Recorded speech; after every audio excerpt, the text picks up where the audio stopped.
Bienvenidos a la Escuela Dominical Ven, Sígueme.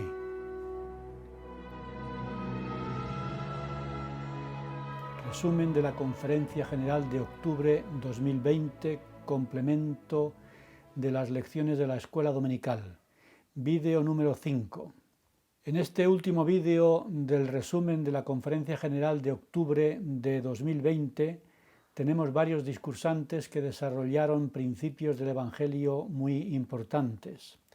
El elder Ronald A. Rasband habló del templo y dijo que en el templo nos comprometemos a seguir al Salvador y que esto nos ayuda a elevarnos por encima de los caminos del mundo.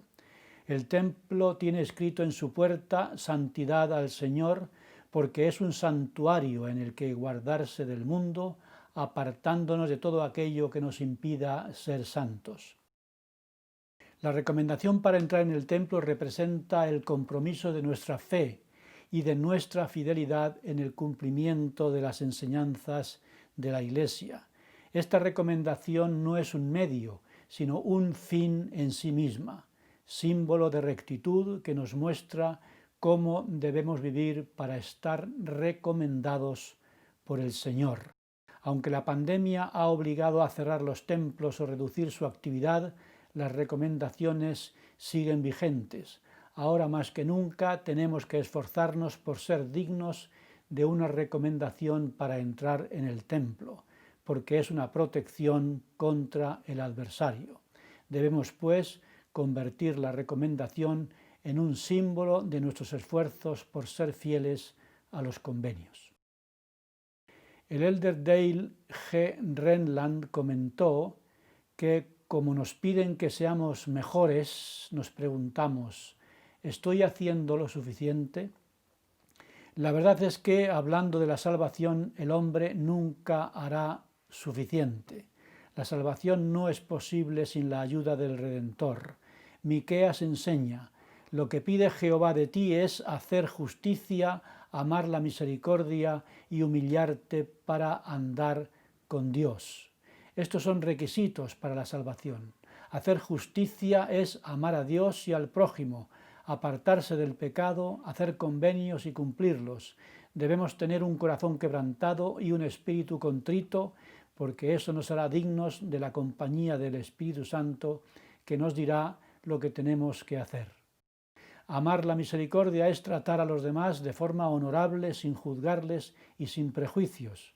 Y humillarse para andar con Dios es orar siempre para no caer en tentación.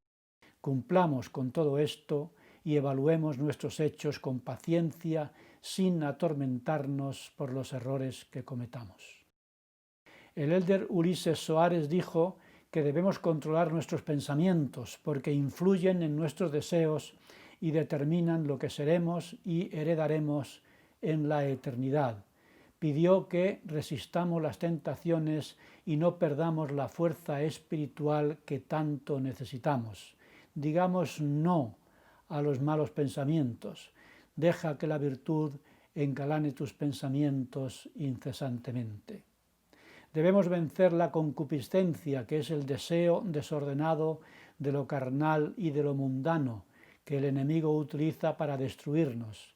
Si controlamos nuestros pensamientos, lograremos una madurez espiritual que aumentará la influencia del Espíritu Santo y nuestra vida será más pura.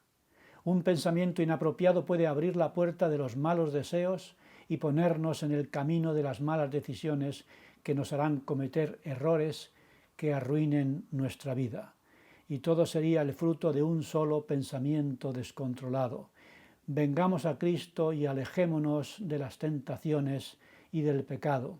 Los grandes pecados vienen de transgresiones menores.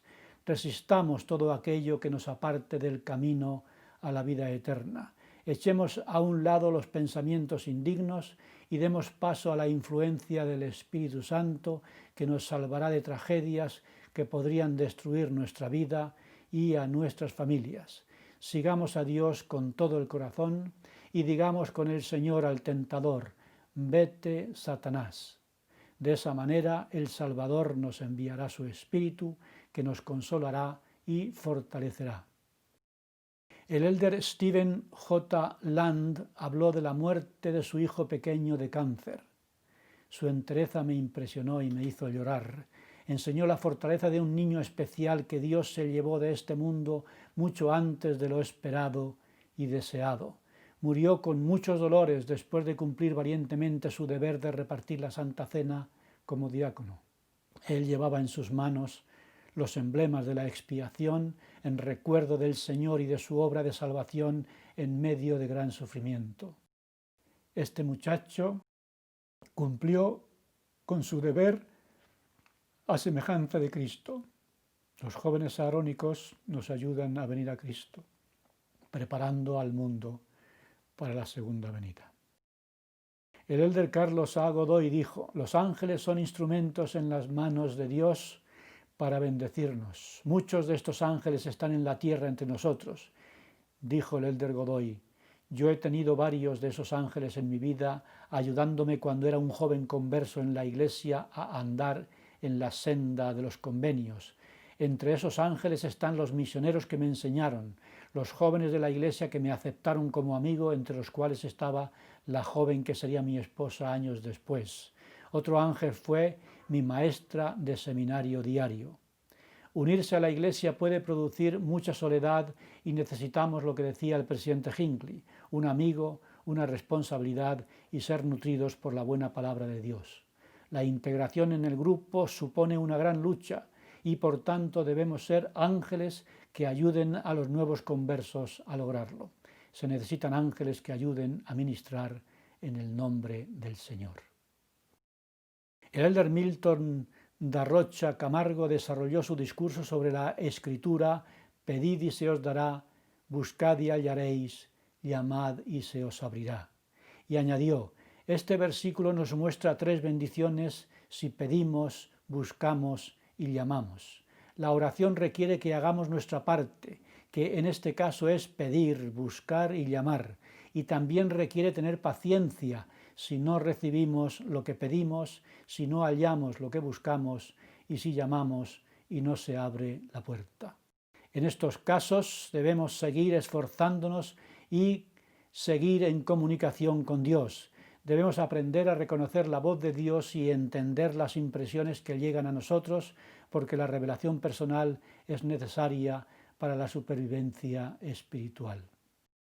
El elder Kelly R. Johnson preguntó: ¿cómo tener acceso al poder de Dios al ministrar a los demás?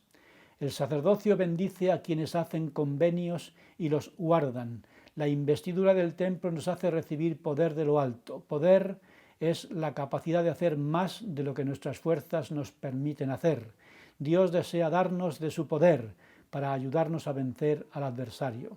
Ese poder es el fruto de estudiar la palabra de Dios y de hacerla parte de nosotros. Los convenios del templo son fuente de poder cuando los cumplimos. Debemos confiar en los convenios.